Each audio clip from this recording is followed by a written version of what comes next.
والصلاة والسلام على أشرف الأنبياء والمرسلين وعلى آله وأصحابه ومن تبعهم بإحسان إلى يوم الدين.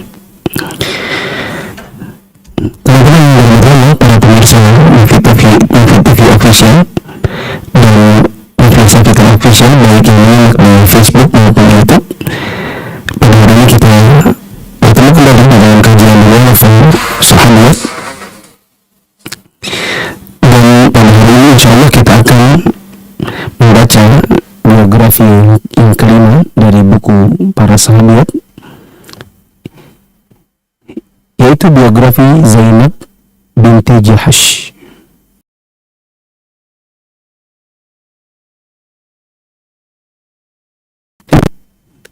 Tempat teman-teman suaranya jelas?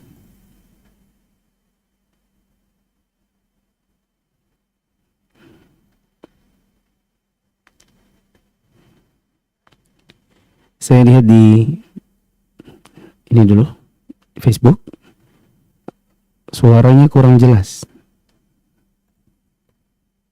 Gimana Mas? Jelas? Suaranya kesek-kesek.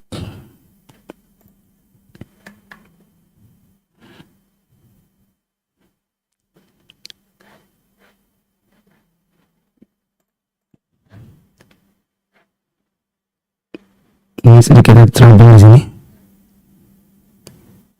Oke.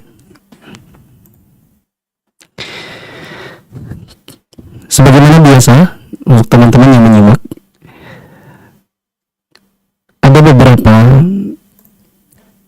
runtutan dari kajian yang kita lakukan pada hari ini. Pertama, kajian dulu, lalu kemudian saya sampaikan fawaidnya. Lalu tanya jawab. Di minggu lalu saya ada kelupaan, tidak membuka di grup WhatsApp dan Telegram. Setelah itu pengumuman pemenang untuk yang menyampaikan fawaid yang terbaik di luar dari apa yang saya sampaikan di dalam kajian. Untuk kajian yang minggu lalu yaitu di biografi Juwairiyah. Teman-teman yang dirahmati Allah, mari kita baca buku sahabiat ini di halaman 38. Zainab binti Jahash radhiyallahu anha. Dia adalah ummul mukminin yang paling mulia duta dan walinya. Lahir tahun 33 sebelum Hijriyah dan wafat di tahun 20 Hijriyah. Berarti kalau kita tambahkan 33 sebelum Hijriyah ditambah 20 setelah Hijriyah, berarti beliau wafat kurang lebih di usia 53 tahun. Dia adalah Zainab binti Jahash, wanita yang khusyuk dan ridho, ahli ibadah dan doa. Ingat akan alam akhirat, merasuki perasaan dan hatinya.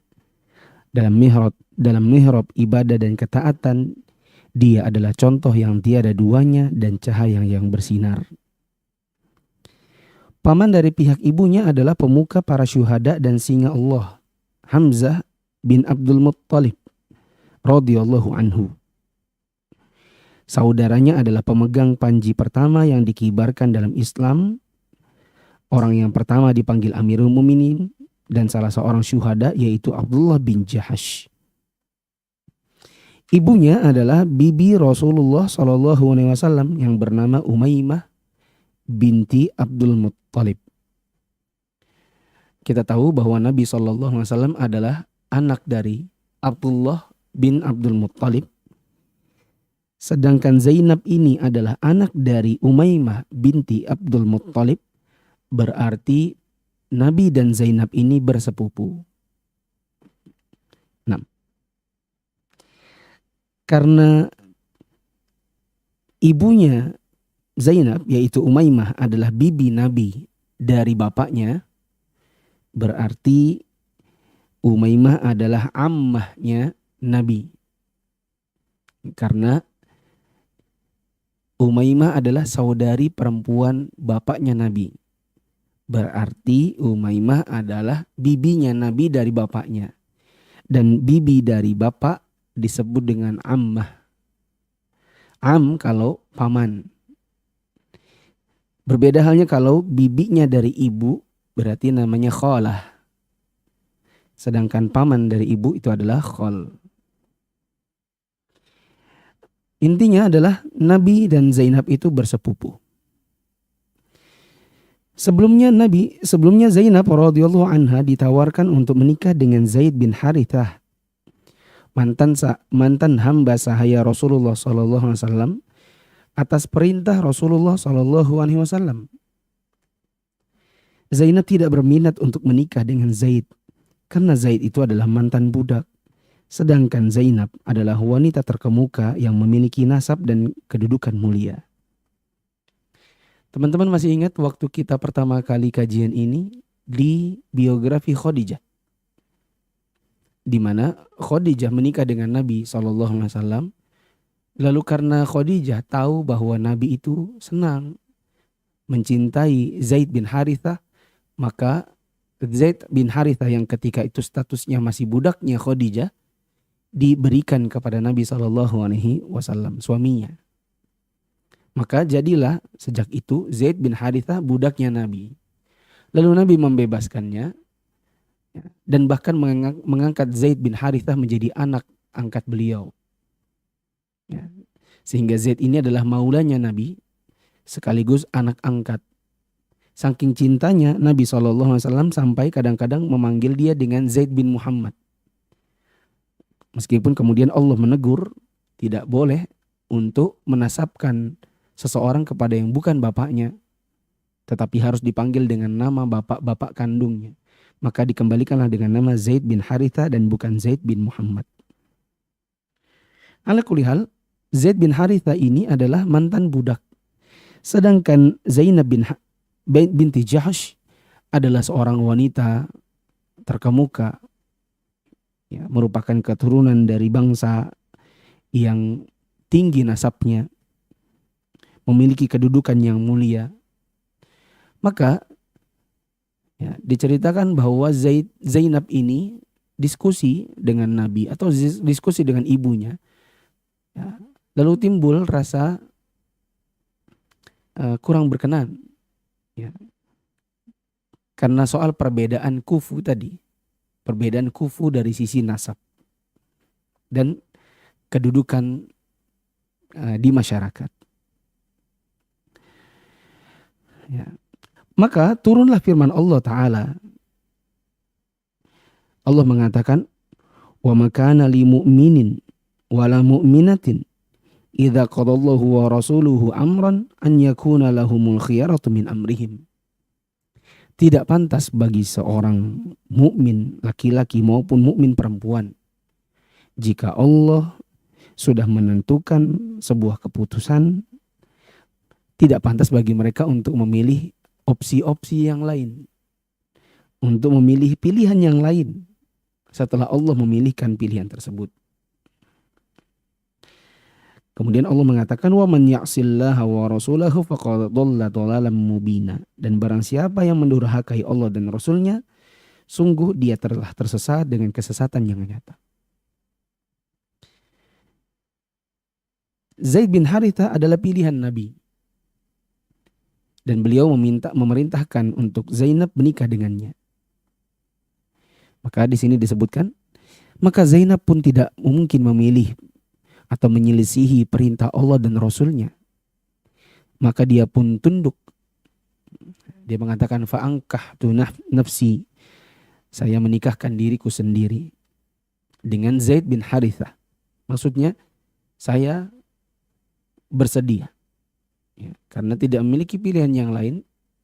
Karena dia harus tunduk dan patuh kepada perintah Allah dan Rasulnya. Nanti akan terkuak kenapa ya, perintah ini atau menikah dengan Zaid ini menjadi perintah bagi Zainab. Ya. Kita mungkin orang awam mengatakan, oh, masa kok menikah itu dipaksa? Ya. Tetapi sebenarnya ada hikmah di balik pernikahan mereka berdua. Kita baca dulu. Akhirnya Zaid bin Harithah menikah dengan Zainab. Zainab memegang asas prinsip yaitu tidak ada perbedaan di antara manusia kecuali dengan sebab takwa saja. Karena tidak ada perbedaan soal masalah kasta di sisi Allah, ya sudah menikah dengan sebab takwa. Maka kehidupan rumah tangga mereka berdua berjalan. Ya, meskipun akhirnya Zaid menalak istrinya yaitu Zainab. Ya. Diceritakan bahwa Nabi SAW sering menahan Zaid untuk bersabar terhadap istrinya. Ya. Kenapa akhirnya ditalak? Ada yang menyebutkan bahwa Zainab itu karena memang dari awal hatinya kurang sreg, karena memang perbedaan dari sisi kedudukan, dari sisi status sosial. Ya. Dan Zainab memang orangnya, ya, di luar dari seluruh akhlak baiknya, Zainab orangnya tegas. Sehingga kadang kata-kata Zainab itu menggores hati suaminya, meskipun mungkin dia tidak bermaksud untuk melukai hatinya. Ya. Zaid kadang curhat sama Nabi tentang perlakuan Zainab. Lalu kemudian Nabi SAW menyuruh Zaid untuk bersabar. Ya. Makanya nanti di dalam firman Allah yang coba kita baca duluan ya, di bagian bawah, maaf di bagian awal dari firman Allah yang ada di buku ini, coba kita lihat. Wa itaqulu lilladzi an'ama Allahu 'alaihi wa an'amta 'alaihi amsik 'alaik. Ya, amsik 'alaika zaujak. Dan ingatlah ketika engkau wahai Muhammad berkata kepada orang yang telah diberi nikmat oleh Allah, dan engkau juga telah memberi nikmat kepadanya. Siapa maksudnya ini? Zaid bin Harithah. Kamu bilang apa yo? Amsik 'alaika zaujak. Pertahankan saja istrimu. Ya, sabar saja. Biarlah kamu sama Zainab. Ya. Apa kata Allah? Wattaqillah. Bertakwalah engkau wahai Muhammad kepada Allah. Ini Nabi ditegur langsung oleh Allah. Karena kalimat-kalimat Nabi untuk Zaid bersabar sama istrinya. Nah, loh, emang Nabi salah apa? Apa salahnya untuk mengatakan sudah sabar aja? Loh, bukannya bagus? Bukannya bagus? Di sini ada rahasianya. Apa kata Allah setelahnya? Wa tukhfi fi nafsika mallahu mubdi wa takhshan nas. Wallahu ahqqu an takhsyah. Apa kata Allah? Engkau itu sebenarnya menyembunyikan di dalam hatimu apa yang sudah dinyatakan oleh Allah, tapi engkau takut sama manusia, padahal Allah lebih berhak untuk engkau takuti. Ya. Apa maksudnya? Gini teman-teman. Jadi sebenarnya Nabi SAW itu sudah tahu bahwa saat ini Allah mau Zaid bin Harithah menikah dengan Zainab. Zaid itu adalah anak angkat Nabi. Nah, yang diinginkan oleh Allah adalah Zainab dan Zaid nikah. Lalu nanti mereka akan ditakdirkan oleh Allah untuk bercerai. Lalu Allah sudah beritahu kepada Nabi bahwa nanti Zainab binti Jahsh akan jadi istrinya Nabi. Tapi Nabi SAW meskipun sudah tahu skenario langit ini dari Allah, skenario nanti begitu, nikah dulu lalu pisah lalu engkau menikahi janda dari anak angkatmu. Nabi tahu, tapi Nabi takut dengan manusia, takut dengan perkataan-perkataan orang. Itu gimana sih? Masa Nabi itu menikahi anak janda dari anak angkatnya? Padahal Allah ingin membongkar ke tradisi-tradisi atau meruntuhkan kebiasaan-kebiasaan yang mencela tentang pernikahan seseorang dengan mantan atau janda dari anak angkatnya. Allah ingin menghancurkan tradisi kalau sudah angkat anak, itu anaknya kayak anak kandung. Makanya tadi saya sebutkan bahwa Zaid itu sering disebut dengan Zaid bin Muhammad. Zaid anaknya Muhammad, padahal Zaid bin Harithah. Kenapa? Memang orang di zaman dahulu kalau angkat anak itu kayak anak kandung. Jadi nanti kalau anak angkat menikah dengan perempuan, lalu kemudian bersatu, lalu bercerai, lalu ini dianggap janda si anak angkat ini dianggap apa? Kayak menantu. Dan nggak boleh dinikahi oleh bapak angkat. Nah, tradisi yang seperti ini, mengangkat anak lalu menasabkannya kepada orang tua angkat seolah-olah jadi kayak anak kandung, lalu berefek kepada pernikahan. Ini yang ingin Allah hancurkan. Ya. Ingin Allah tunjukkan bahwa anak angkat, tapi nggak ada hubungannya soal mahram. Ya. Anak angkat harus dinasabkan kepada bapak kandung, bukan kepada bapak angkat. Anak angkat kalau dia menikah lalu kemudian bercerai, maka itu jandanya itu tetap bukan mahramnya si bapak angkatnya, gitu. Nah, jadi kenapa kok Nabi sering menahan Zaid agar tidak menceraikan istrinya? Karena Nabi manusia biasa yang khawatir nanti ada celaan-celaan dari kaum muslimin. Ya. Kok bisa ada bapak angkat menikahi janda anak angkatnya? Ya. Dan makanya Allah langsung menegur Nabi. Ya. Kamu takut sama manusia, padahal Allah harus lebih ditakuti daripada manusia. Sampai-sampai kata Anas bin Malik dalam Sahih Bukhari, "Lau kana Rasulullah sallallahu alaihi wasallam katima syai'an la katama hadhil ayah." Seandainya Nabi sallallahu alaihi wasallam mau menyembunyikan sebuah ayat, dia tidak menyebutkan ayat tersebut kepada kaum muslimin, niscaya Nabi akan menyembunyikan ayat ini. Apa itu? Ya, coba antum bayangkan, kita ditegur oleh seseorang. Tentu kita malu kalau teguran itu sampai ke orang lain, ya atau tidak? Ya. Nabi ditegur oleh Allah langsung. Karena Nabi itu berat hati. Makanya dia bilang, Zaid, udah sabar aja. Lalu Allah negur langsung. Ya. Sebagai seorang manusia biasa, tentu ada rasa berat hati. Waduh, jangan sampai nih, aku udah malu nih ditegur oleh Allah, jangan sampai ketahuan sama yang lain. Tapi apa yang terjadi? Nabi tetap menyampaikan ayat ini kepada orang-orang, sehingga orang-orang tahu bahwa Nabi itu sempat menyembunyikan apa yang dia sudah tahu dari Allah. Ya.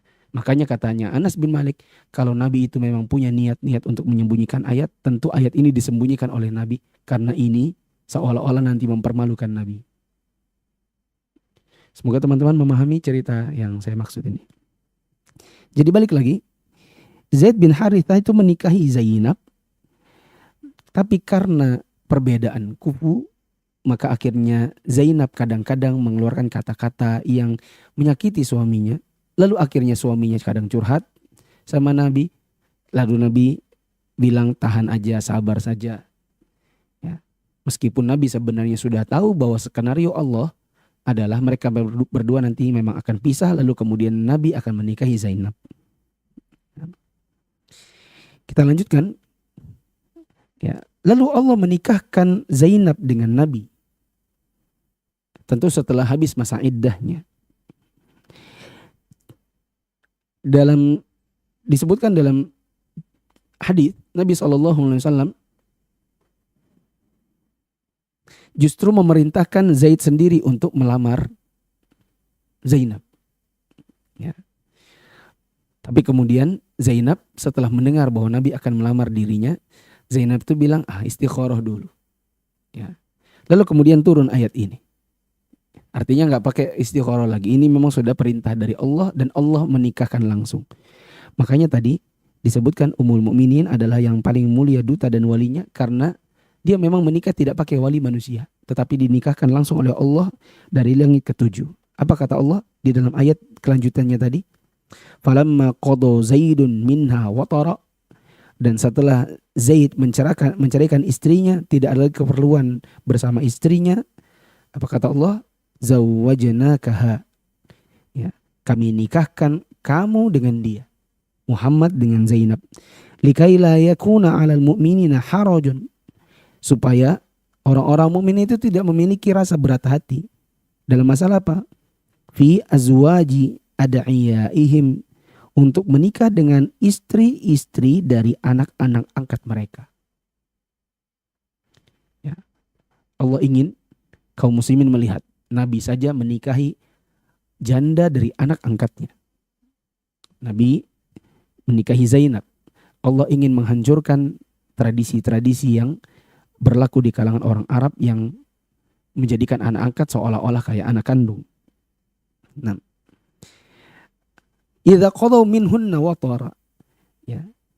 Allah ingin agar kaum mukminin tidak merasa berat untuk menikahi istri dari anak-anak angkat mereka apabila anak angkat itu sudah memang menceraikan istrinya.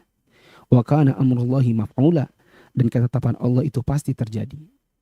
Ayat ini ada di dalam surat Al-Ahzab ayat 37, bahkan nama Zaid disebut langsung oleh Allah di dalam ayat ini, dan Allah menikahkan langsung Zainab dengan Nabi SAW tanpa wali dan tanpa saksi. Zainab binti Jahash radhiyallahu anha meraih kemuliaan besar dari Allah Ta'ala karena Allah menjadikannya sebagai ummahatul mukminin, ya, sebagai ummul mukminin, menjadi seorang istri Nabi yang suci. Zainab membanggakan dirinya di atas ummahatul mukminin yang lain.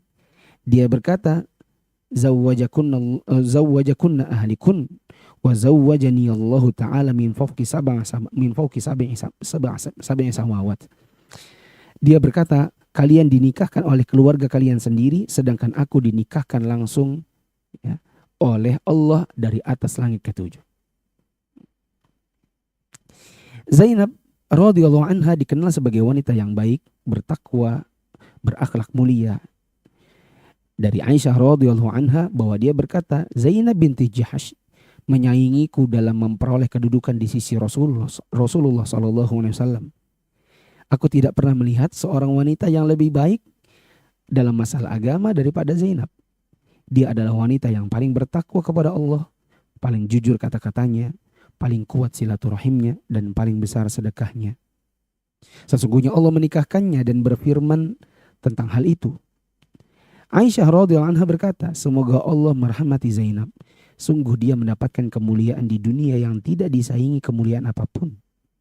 Sesungguhnya Rasulullah SAW bersabda kepada kami, asra'ukunna bi luhuqan atwalukunna ba'a. Yang paling cepat menyusulku di antara kalian adalah yang paling panjang depannya di antara kalian. Nabi SAW menyampaikan berita gembira kepadanya berupa kecepatannya dalam menyusul beliau. Ya, dia, Zainab, adalah istrinya Nabi di surga. Apa kata Aisyah? Nabi pernah bersabda kepada para istri, ya, kata beliau, yatba'uni atwalukunna yada. Yang mengikutku nanti adalah yang paling panjang tangannya dari kalian. Kami pernah berkumpul untuk merentangkan tangan-tangan kami. Kami panjangkan tangan-tangan kami ke dinding, ya, untuk mengukur siapa dari kami yang paling panjang tangannya. Karena Nabi tadi mengatakan yang paling cepat menyusulku adalah yang paling panjang tangannya. Ya. Padahal Zainab ini adalah wanita yang pendek. Ya, biasanya kalau pendek kan pendek juga tangannya. Ya, kalau tinggi jenjang kakinya maka panjang juga tangannya. Kami ukur tangan-tangan kami ini. Kami bilang siapa yang paling panjang, ya? Ya, yang akan menyusul Nabi lebih dahulu. Ternyata dari istri-istri Nabi yang mendahului adalah Zainab. Beliau wafat padahal beliau adalah yang paling pendek, bukan yang paling tinggi dari kami. Maka sadarlah kami bahwa ternyata yang dimaksudkan Nabi paling panjang tangannya bukan panjang tangan fisiknya, melainkan yang paling banyak sedekahnya. Tangannya rajin, dia menyamak kulit, menjahitnya hingga menjadi wadah, lalu menyedekahkannya di jalan Allah. Imam Az-Zahabi rahimahullah berkata dalam Siyar A'lamin Nubala, ada yang berkata bahwa Nabi SAW menikahi Zainab pada bulan Dzulqa'dah tahun 5 Hijriah dalam usia 25 tahun. Saya koreksi sedikit, betulkah 25 tahun? Kita lihat tadi, Zainab lahir di tahun berapa? 33 sebelum Hijriah. Menikah dengan Nabi di tahun berapa? Disebutkan tahun 5 Hijriah. Berarti 33 tambah 5. Berapa usianya? ya, 38. Wallahu alam, ini ada sebagian yang mengatakan dinikahi Nabi pada usia 53, tapi yang benar 53 itu adalah meninggalnya. Ya, ada juga yang mengatakan di buku ini disebutkan usia 25. Ya, dan wallahu alam yang benar adalah menikah di usia kurang lebih 35 ke atas. Dia adalah wanita yang solehah, ahli puasa, ahli sholat dan berbakti. Dikenal dengan nama Ummul Masakin, yaitu ibunya orang-orang miskin. Dari Barzah bin Rafi', dia berkata, Umar radhiyallahu anhu mengirimkan pemberian kepada Zainab. Zainab radhiyallahu anha berkata, semoga Allah mengampuni Umar. Orang selainku tentunya lebih mampu untuk membagikan uang ini. Mereka berkata, semuanya untukmu. Maka Zainab berkata, oh, subhanallah. Maka dia menutup diri darinya dengan kain. Ya, dia menutup diri dari harta tersebut dengan kain dan berkata, tuangkanlah, tutupilah dengan kain. Lalu dia membagikannya kepada kerabatnya, anak-anak yatim.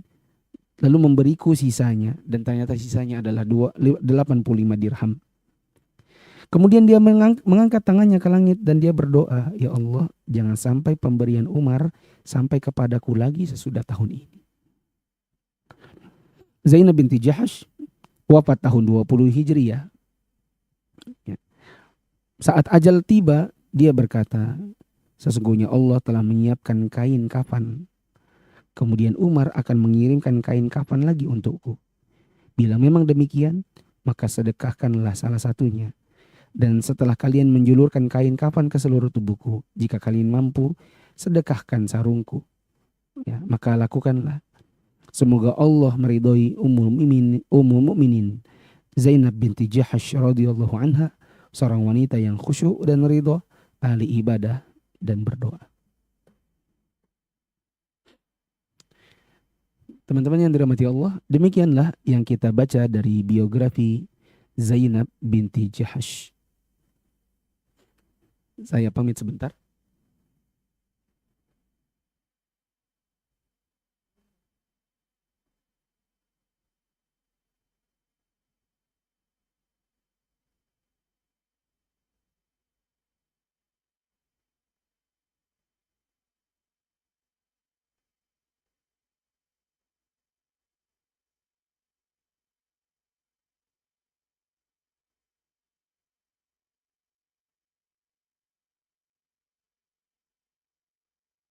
Mati Allah.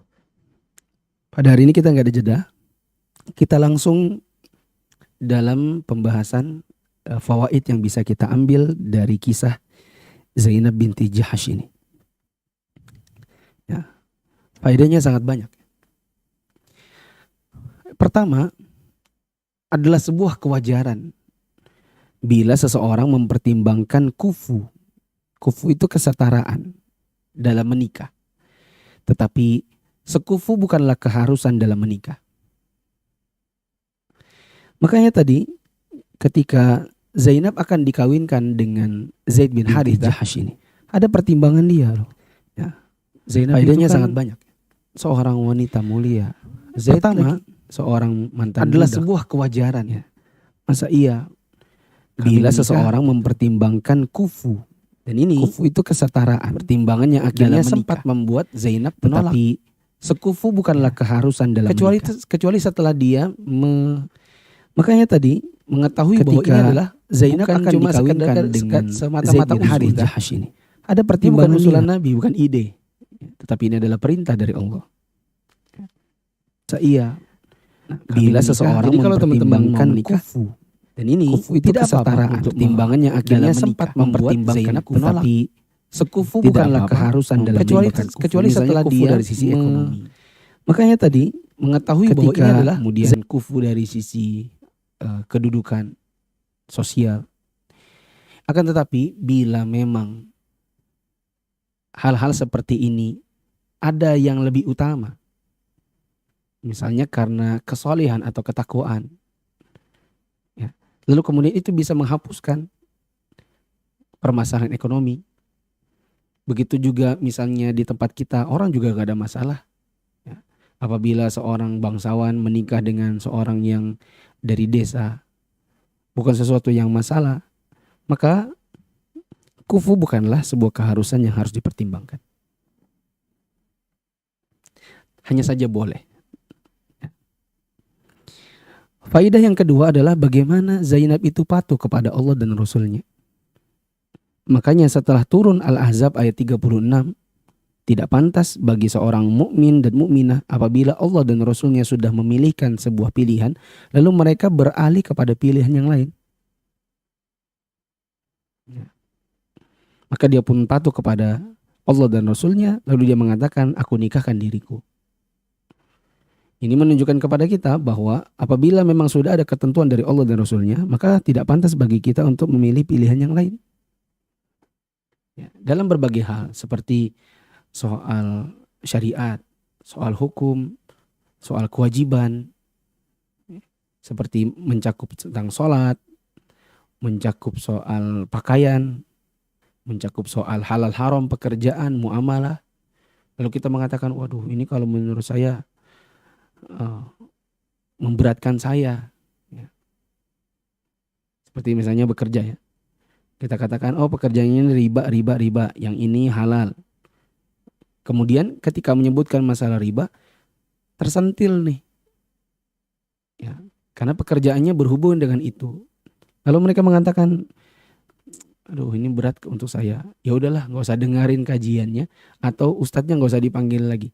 Khawatirnya nanti kalau menyinggung soal riba, akhirnya membuat kami jadi kesusahan untuk bekerja. Ya.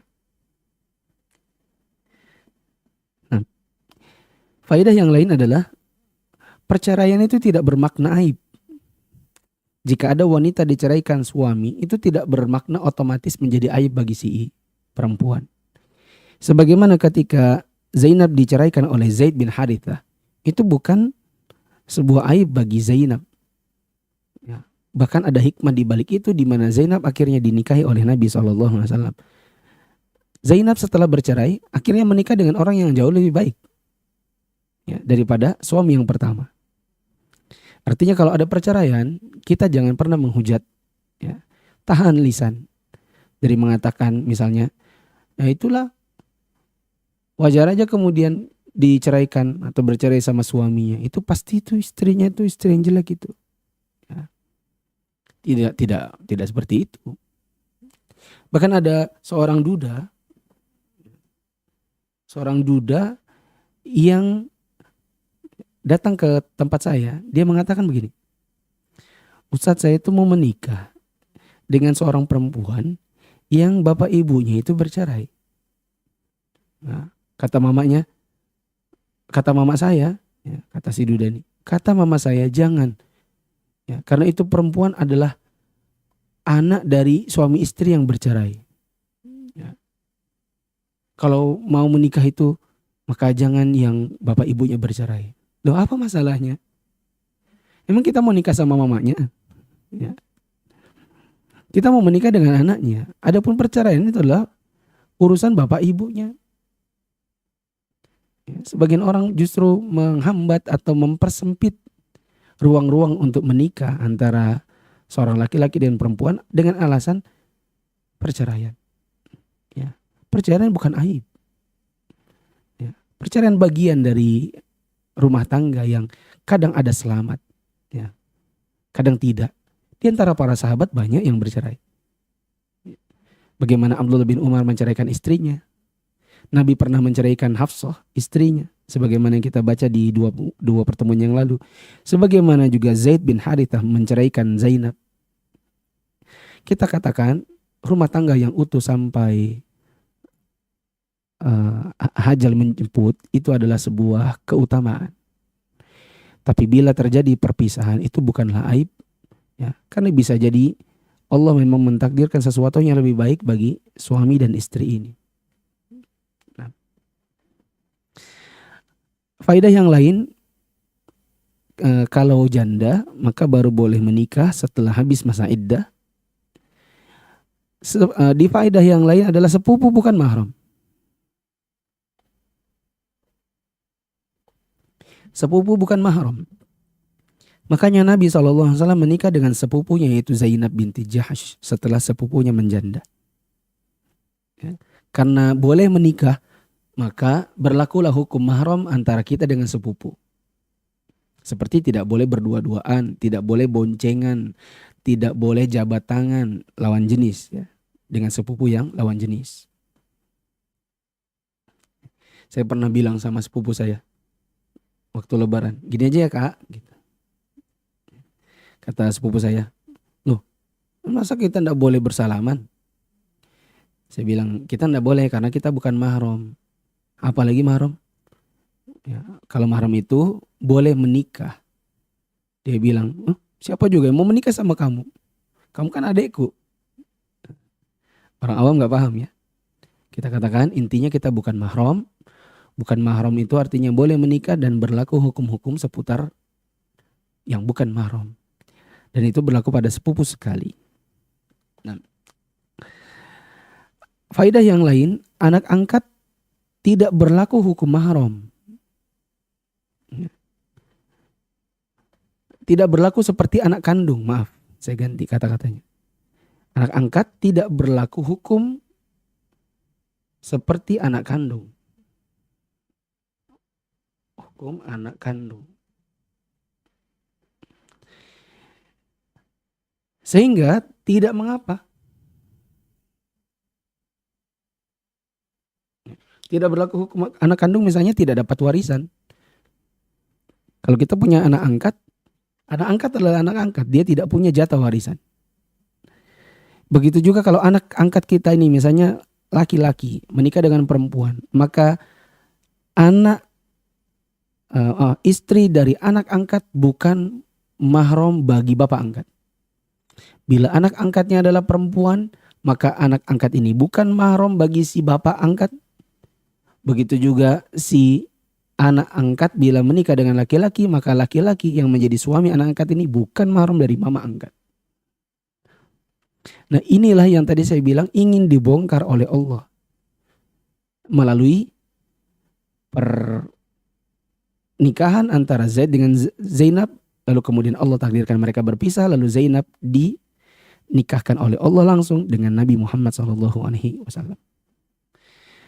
Maka konsekuensi yang lain adalah tidak mengapa menikahi janda anak angkat. Bila kita punya anak angkat lalu kemudian dia menikah dengan laki-laki, ya, maaf, bila kita punya anak angkat misalnya laki-laki lalu dia menikah dengan perempuan, maka bapak angkat boleh menikahi janda dari anak angkatnya.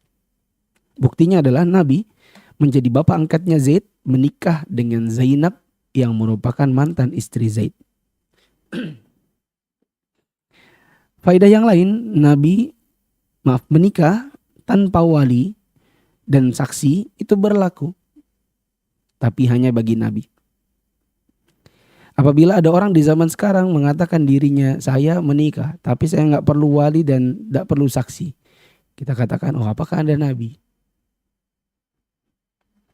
Nah, sementara Nabi SAW pernah mengatakan la nikah illa bi wali. Tidak ada pernikahan yang sah kalau tidak dengan wali. Faedah yang lain, membanggakan sesuatu tidak bermakna sombong.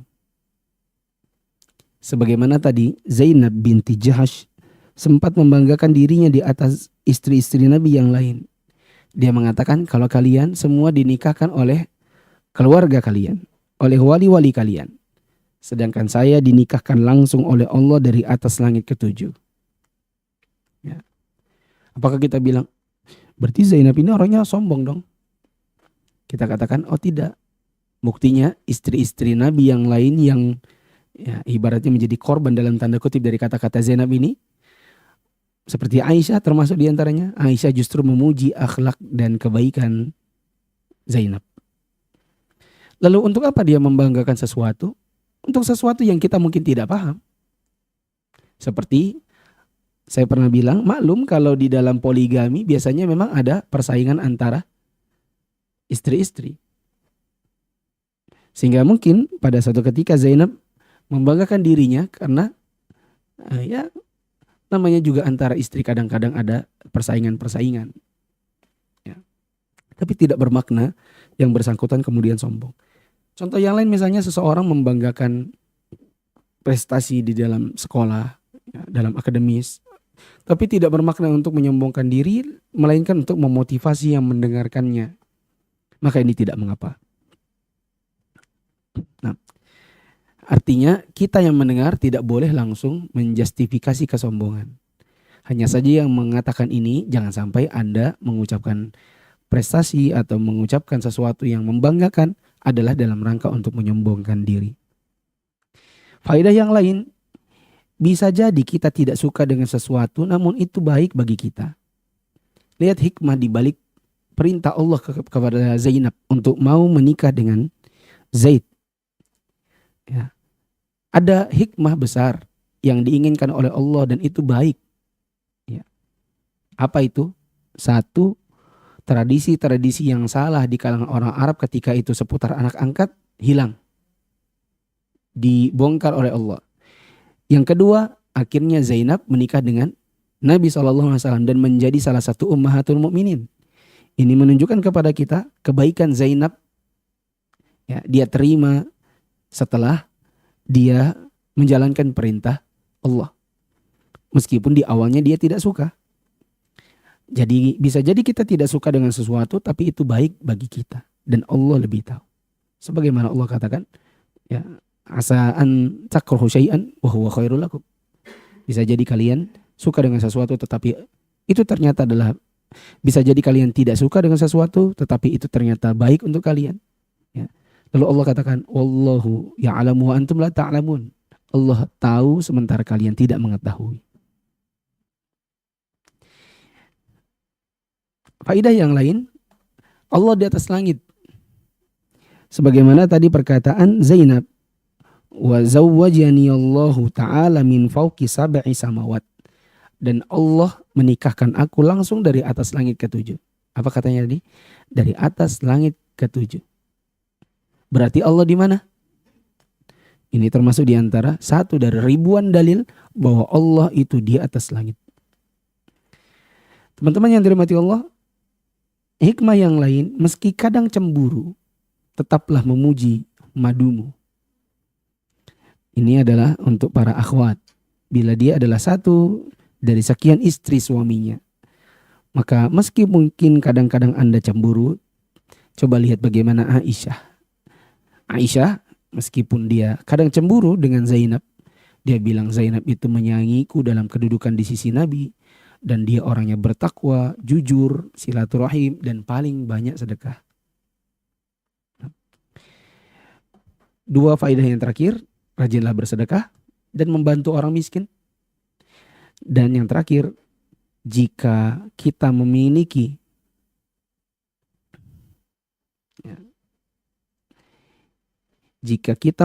sesuatu,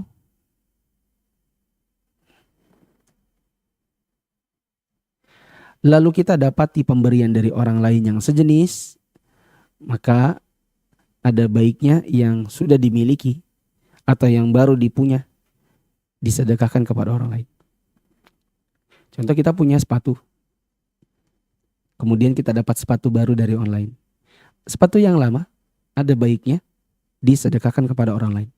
Sebagaimana Zainab tadi, dia mengatakan saya sudah punya kain kafan, lalu kemudian nanti sangat memungkinkan Umar akan menyedekahkan kain kafan yang lain.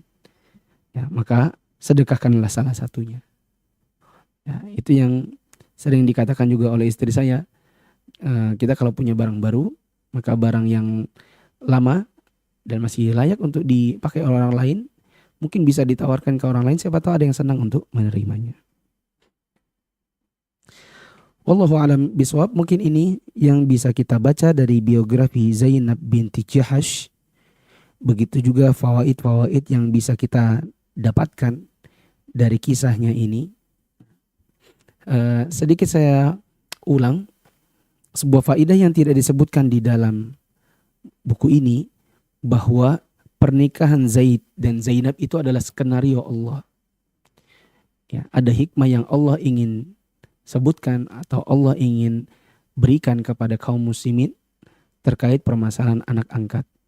Yang dahulu dianggap anak angkat itu seperti anak kandung, sampai-sampai Nabi pernah menyebut Zaid itu dengan Zaid bin Muhammad, padahal tidak boleh menasabkan kepada yang bukan bapak.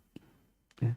Maka skenario-nya adalah anak angkat Nabi menikah dengan sepupunya Nabi, lalu kemudian sepupu Nabi dengan anak angkatnya ini kemudian akan berpisah, lalu Nabi menikahi janda dari anak angkatnya.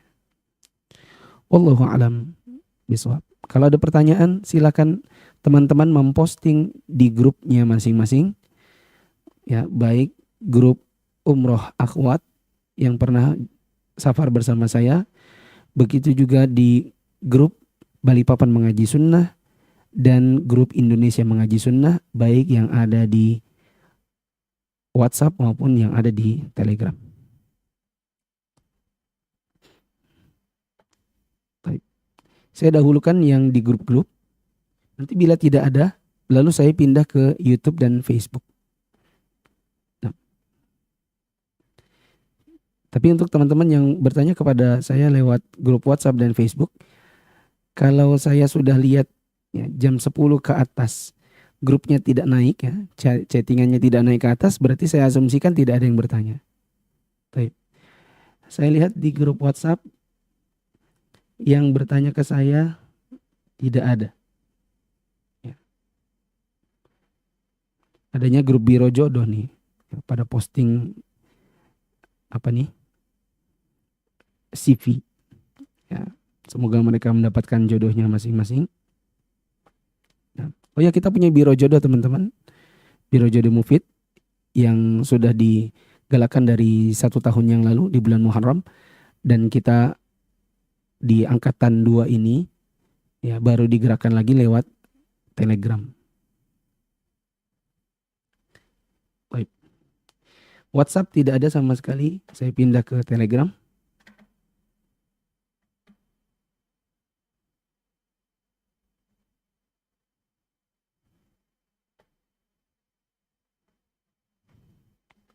Telegram jam 10 ke atas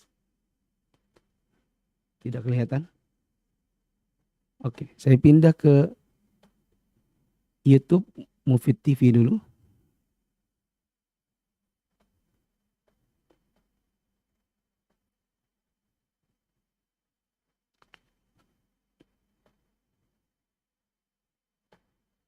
Saya baca di top chatnya, di chat yang ada di kanan ya, di live chat ini. Palangkaraya hadir, suaranya nggak jelas, suaranya storsing. Tadi nggak jelas, sekarang sudah jelas. Alhamdulillah sudah bagus. Afwan, halamannya belum ganti. Halaman apa ya? Ya. Afwan Ustadz, suaranya menumpuk, suaranya ada 2. Alhamdulillah udah bagus. Masya Allah, entah kenapa saya senang jika Ustadz menyebut istri tercinta. Maksudnya? Hah? Raihanah Ummu Windy. Masya Allah, kenapa saya senang jika Ustadz menyebut istri tercinta? Istri tercinta? Maksudnya istri saya atau istri siapa? Fawaid tambahan, jika mempunyai keahlian atau keterampilan, gunakanlah dengan baik dengan menyedekahkan hasil. Untuk teman-teman yang menyimak dan ingin menyebutkan fawaid tambahan, tempat menyebutkannya bukan di live chat tetapi di komen di bawahnya nanti. Ya, kan kita posting dulu si videonya ini, baru kemudian teman-teman komen di kolom komentarnya fawaid tambahannya di luar dari fawaid yang saya sebutkan. Oke? Mana nih? Izin bertanya, jadi hukum anak angkat bagi orang tua termasuk mahram atau bukan? Jadi hukum anak angkat bagi orang tua termasuk mahram atau bukan? Saya nggak paham pertanyaannya, tapi yang jelas anak angkat itu tidak bisa menjadi mahram kecuali bila disusukan. Ya, kecuali disusukan. Atau ya anak angkat ini dinikahkan sama anak kandung. Ya. Ketika anak angkat dinikahkan sama anak kandung, ya, maka dia akan menjadi mahram dari bapak atau ibu angkatnya. Tergantung anak angkatnya ini laki atau perempuan. Atau apa tadi saya bilang? Disusukan. Tetapi kalau mau disusukan supaya jadi mahram itu ada 3 syaratnya. Siapa yang tahu? Coba komen. 3 syarat persusuan baru bisa mengharamkan si anak angkat. Yang tahu saya beri hadiah. Ya.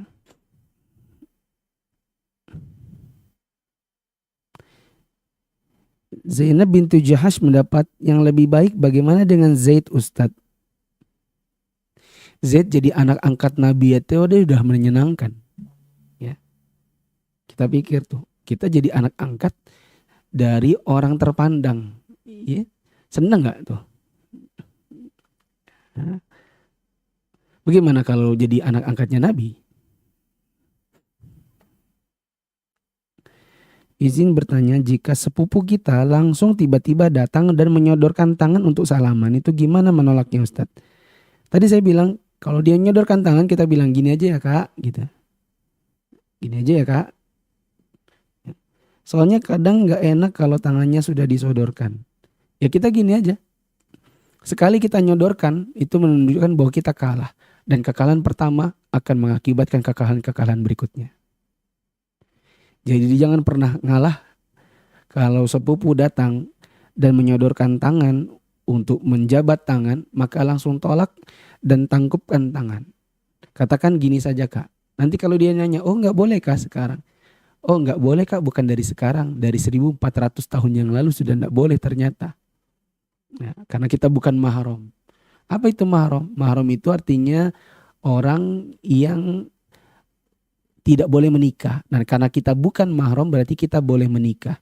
Kalau dia bilang ya sudah kita nikah aja, bagaimana? Ya. Barulah oh enggak gitu ya. Kalau dia bilang oh enggak, siapa juga yang mau nikah sama kamu, seperti kata kakak sepupu saya.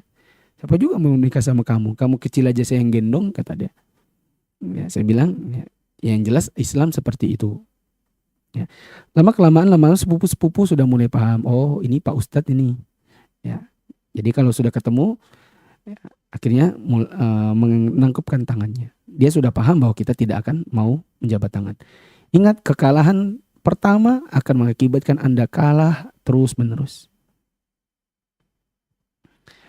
Ustadz, apa hukum suami minta uang untuk Nur Cibi-Cibi? Apakah ini nama asli? Ya, saya tidak yakin ini nama asli.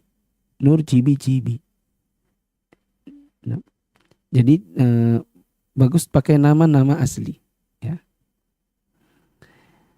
Nah.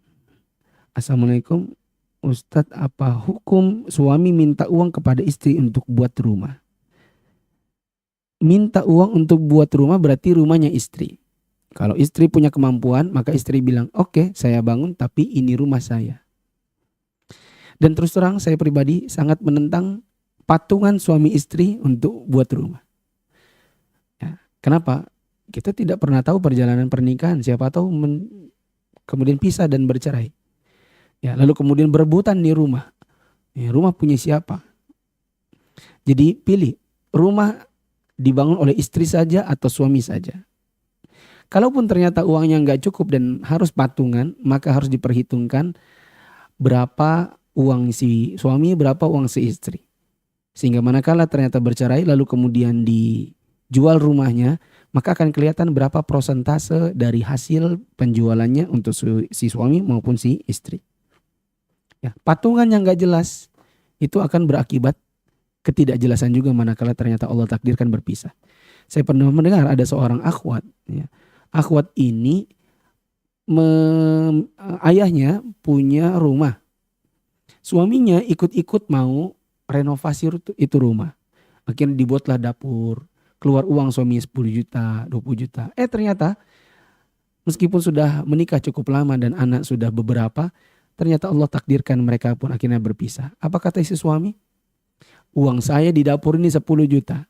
Saya minta kembali uang saya. Apa kata bapak mertua? Kewajiban untuk menyediakan rumah itu kewajibanmu. Seandainya kamu dulu harus mengontrak tanpa tinggal di rumah saya, uangmu sudah akan keluar jauh lebih banyak daripada 10 juta. Ya. Apa yang terjadi? Pertengkaran, ketidakjelasan uang, ketidakjelasan pembagian harta. Begitu ya, Mbak Cibi-Cibi. Nah.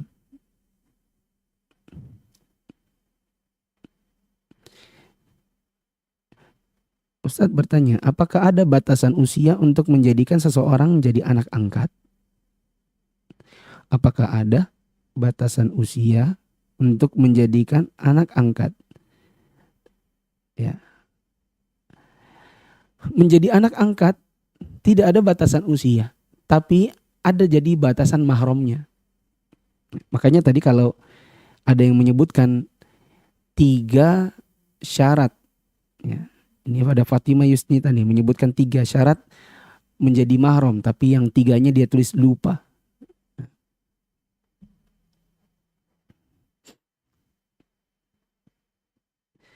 Kalau seandainya diangkat jadi anak di usia dewasa pun boleh-boleh aja. Tapi ingat, tidak bisa menjadi mahram. Ya, kecuali dinikahkan sama anak kandung si bapak angkat. Tapi kalau dia diangkat anak dari kecil, ya, dan ingin dijadikan mahram dari kecil, maka harus lewat jalur persusuan dan susu baru jadi mahram kalau terpenuhi 3 syarat. Amira Az-Zahra mencoba menjawab, maksimal 2 tahun sampai kenyang dengan cara sampai tertidur dan penyusuannya minimal 5 kali. Sampai tertidur? Belum tentu. Ya, berapa banyak anak nyusu, ya, nggak tidur tapi kenyang sudah. Salah. Amira Az-Zahra, kalau bahasa Balikpapan nyelibit. Ya. Dikit lagi benar. Fatimah Yusnita minimal 5 kali sampai kenyang disusukan saat belum usia 2 tahun. Nomor 3 lupa. Nan Pras, bismillah Ustadz, pada umur berapakah untuk anak angkat laki-laki sudah dianggap balik? Berapa umur berapa anak angkat laki-laki dianggap balik? Nggak ada hubungannya antara balik dengan diangkat tidak diangkat. Ya, Nan Pras. Tidak ada hubungannya antara status balik dengan anak angkat bukan anak angkat. Balik adalah balik, mau diangkat kah, anak kandung kah, anak pungut kah. Ya. Balik itu sesuatu yang lain. Nah, permasalahan pada anak angkat adalah jadi mahram atau enggak jadi mahram, begitu. Ya, nanti loh. Jadi kayak kalau mahram bagaimana? Nah, saya sudah sebutkan tadi. Kalau mau jadi mahram dan anak angkat itu adalah anak angkat di usia dewasa, nikahkan sama anak kandung. Bila mau dijadikan mahram tanpa lewat jalur pernikahan berarti lewat persusuan. Begitu. Tapi untuk jalur persusuan ada 3 syaratnya. Ustadz, apakah saudara susu itu menjadi mahram berlaku juga untuk adik-adiknya? Apakah saudara susu menjadi mahram? Iya. Kalau si ibu angkat ibu susu ini punya anak, maka anaknya dari si ibu angkat adalah mahram sebuah si anak susu.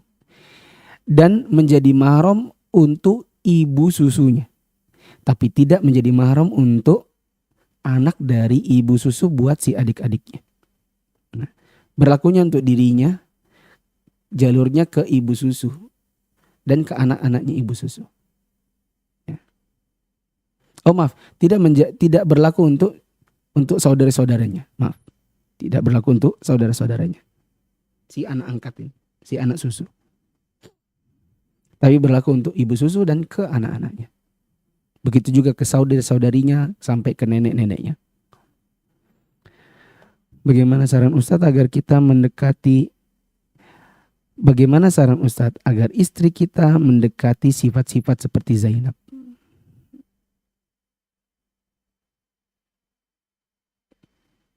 Tentu melalui pendidikan. Siapa yang didik siapa? Suami yang didik istri.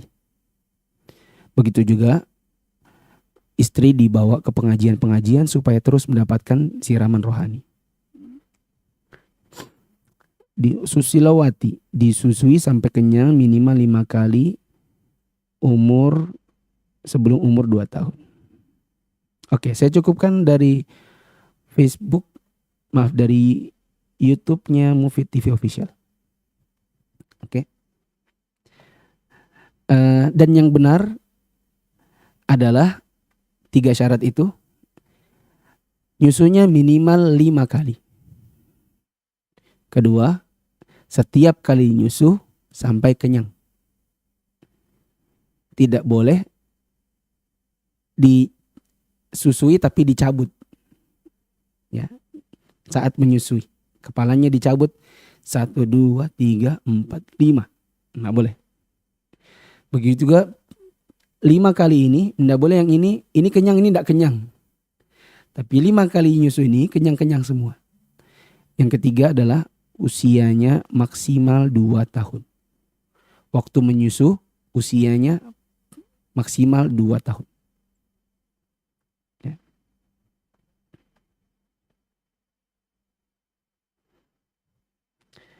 Dan saya rasa belum ada yang betul-betul mendekati kecuali mungkin Amirah Az-Zahra dan Fatimah Yusnita. Nah, Amirah Az-Zahra, Fatimah Yusnita ini mendekati, kecuali kalau Amirah Az-Zahra ini masalahnya dia bilang sampai tidur. Nah, bukan sampai tidur tapi sampai kenyang. Dan kenyang itu belum tentu tidur. Nah, itu dia masalahnya. Kalau Fatimah Yusnita disusukan saat usia belum 2 tahun. Tidak, waktu dia 2 tahun masih bisa, tapi tidak boleh lebih dari 2 tahun. Ya. Baik, saya pindah ke Muflih. Ya, banyak betul ini yang saya harus pindah-pindah. Nanti teman-teman silakan menuliskan faidah tambahan bila teman-teman menemukannya di kolom komentar setelah kajian kami posting. Baik, saya baca di Facebook, di YouTube ya. Suaranya nggak jelas, suaranya kresek. Tabarakallah. Sudah jelas, suara sudah cantik. Ini Nur Cibi-Cibi muncul lagi. Apakah Anda menonton di beberapa akun? Ya. Ya. Semoga Anda mendapatkan calon istri yang Masya Allah seperti Suhabiyah. Oh, semoga Ana, kirain semoga Anda. Ya. Alhamdulillah sudah baik. Mohon penjelasan bagaimana beda dengan bangga dengan sombong. Mohon penjelasan bagaimana beda bangga dengan sombong. Ya. Contoh, saya mengatakan kepada orang tua saya, ya, saya dengan bangga Bapak Ibu mengabarkan bahwa saya adalah orang yang pertama lulus dan IPK saya tertinggi. Dan tujuan saya adalah untuk membanggakan Bapak dan Ibu saya, menyenangkan hati mereka. Begitu juga saya mengatakan teman-teman, ya, di dalam kajian saya mengatakan teman-teman yang dirahmati Allah, untuk teman-teman yang masih muda-muda dan kuliah, antum jangan sampai menjadikan kuliah sebagai hambatan untuk menimba ilmu agama.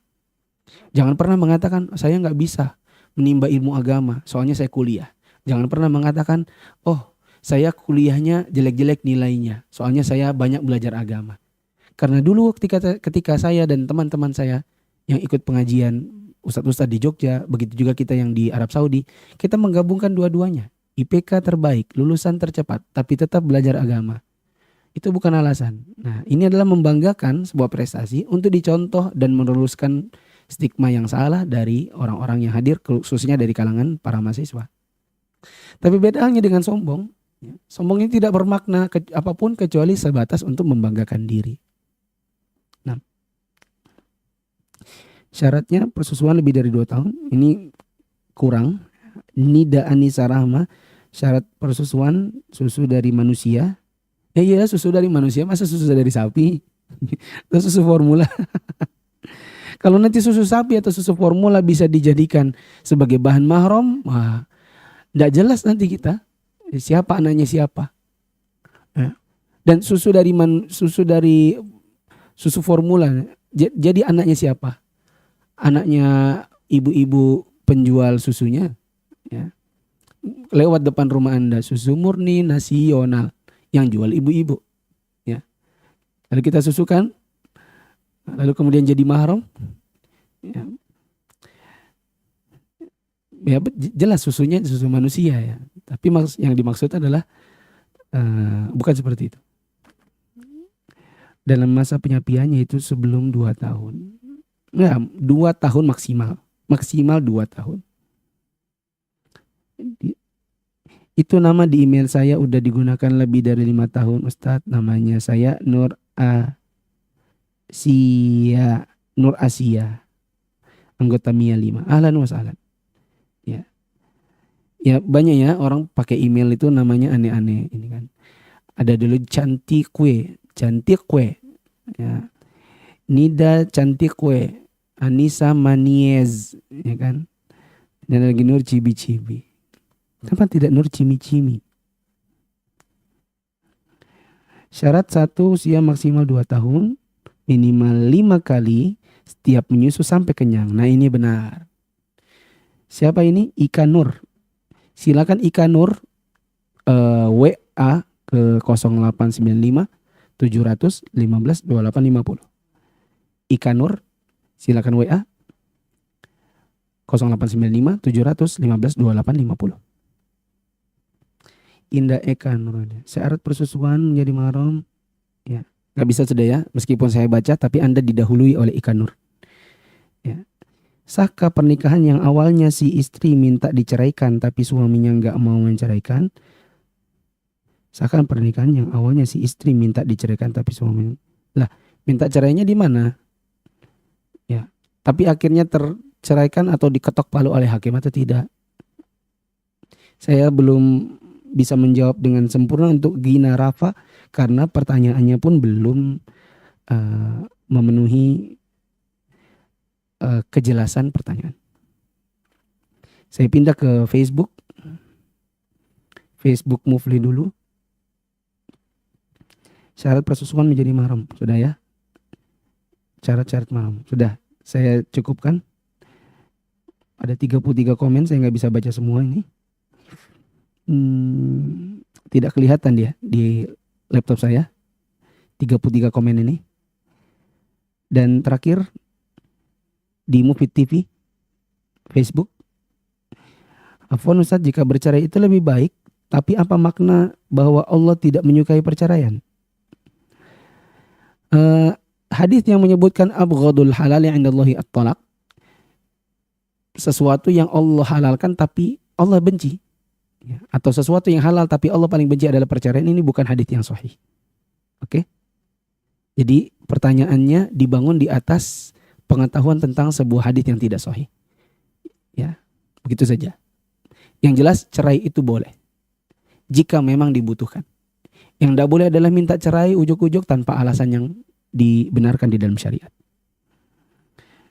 Apakah pernikahan antara Rasulullah Zainab dikaruniai anak? Setahu saya tidak, karena Nabi SAW hanya punya 7 anak, 6 dari Khadijah dan 1 dari Maria Al-Qibtiyah. Sudah, cukup ya. Wallahu a'lam bishawab. Mungkin ini yang bisa kita bahas. Oh ya, pengumuman pemenang. Untuk pemenang, saya buka dulu. Saya lupa namanya tadi, saya nggak catat. Untuk pemenang faidah terbaik dari kisah Juwairiyah. Pemenang untuk kisah Juwairiyah. Sabar sebentar. Saya lupa tadi namanya.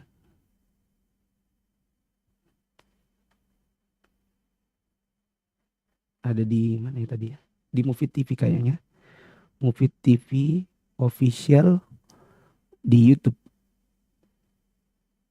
Juwairiyah. Yang menangkan hadiah buku sahabat adalah Mutmainnah. Ada faedah yang bagus. Sebenarnya juga bagus dari Hamidah Rina Mantiri. Ya, Masya Allah, ini bagus-bagus. Ini ketahuan akhwat-akhwatnya pintar-pintar semua. Begitu juga Miranti Umu Jauza. Ini akhwat-akhwat high quality akhwat nih. Ramlah Rashid nih, high quality akhwat semua nih yang komen di YouTube Mufid TV Official. Ya, soalnya faidah-faidah yang disebutkan ini faidah-faidah yang luar biasa. Tapi dari semua yang saya baca, mau tidak mau karena saya hanya bisa memilih satu, saya pilih dengan nama Mutmainnah karena beberapa faidah yang saya tercengang saat membacanya. Di antaranya beliau mengatakan, taktik perang yang bisa diteladani adalah mengirim mata-mata sebelum menyerang musuh. Begitu juga ketika dia mengatakan kecerdasan Al-Harithah ketika Rasulullah mengetahui tempat ia menyembunyikan unta, bahwa Rasulullah mengetahui yang gaib, melainkan bukan mengetahui yang gaib, melainkan dia nisbatkan pengetahuan yang gaib itu kepada Allah dengan mengatakan, bagaimana kok bisa Muhammad itu tahu kecuali kalau dari Allah yang Maha tahu. Berbeda dengan orang sekarang, jika mereka mendengar bahwa si fulan tahu yang gaib, mereka bilang itu fulan tahu yang gaib, bukan Allah memberitahu si fulan. Ya. Nah, begitu juga faidah Nabi mengajari agama kepada istrinya. Ya. Nabi mengajar dengan metode yang bagus, yaitu dengan memberikan pertanyaan yang mengundang rasa penasaran pendengar. Ya. Ini beberapa faidah yang saya anggap bagus dari semua yang bagus. Dan untuk Mutmainnah silakan WA di 0895 715 2850. Sekali lagi saya komen aja di komentarnya nih ya. 0895 715 2850. Jazakumullah khairan untuk perhatiannya pada kajian hari ini. Semoga bisa bermanfaat dan bisa kita amalkan dalam kehidupan kita sehari-hari. Mohon maaf kalau ada pertanyaan-pertanyaan yang tidak saya bisa jawab, terutama yang di WA dan di Telegram, karena saya sudah terlanjur berpindah ke platform Facebook dan YouTube 4 akun. Wallahu a'lam bishawab. Subhanakallahumma wa bihamdika asyhadu an la ilaha illa anta astaghfiruka wa atubu ilaik. Wassalamualaikum warahmatullahi wabarakatuh.